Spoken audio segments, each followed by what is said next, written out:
Master the kitchen. Braising and stewing in English cooking. Hello everyone. Welcome back to our English learning journey.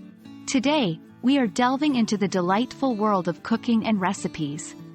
Specifically, we'll explore some basic vocabulary around the cooking techniques of braising and stewing. So let's put on our chef's hat and start cooking with English. Braising is a two-step cooking method that involves searing or browning food, often meat, at a high temperature, then finishing it off at a lower temperature in a covered pot with a small amount of liquid. Think of words like searing, browning, high temperature, and covered pot. These are important terms you'll need when talking about braising. The braising method is used to tenderize tough cuts of meat and to enhance their flavors. The braising process involves several steps.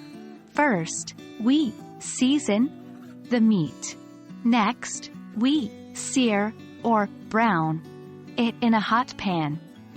This is followed by deglazing the pan with a small amount of liquid to capture all the tasty bits stuck to the pan.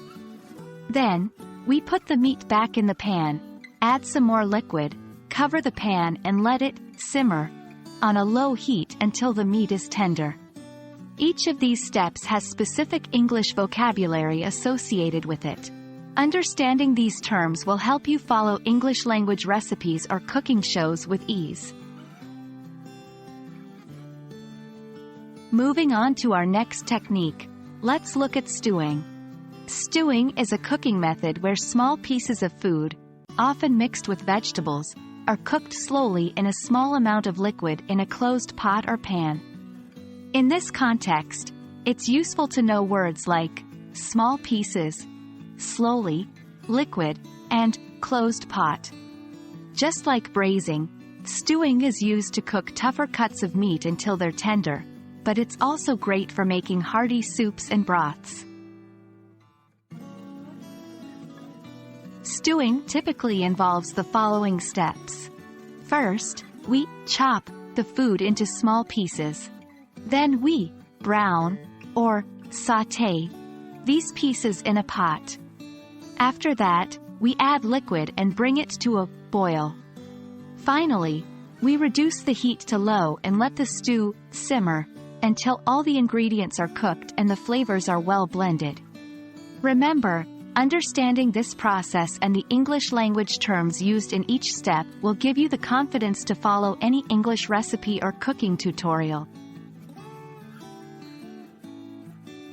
There you have it.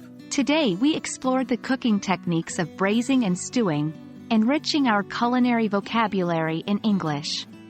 Cooking is a universal language, and now, you can share your love for food with English speakers worldwide. So get into your kitchen and practice these techniques, and remember, the best way to learn is by doing. Thanks for joining us today, and we'll see you in our next English language cooking adventure. Happy cooking, everyone!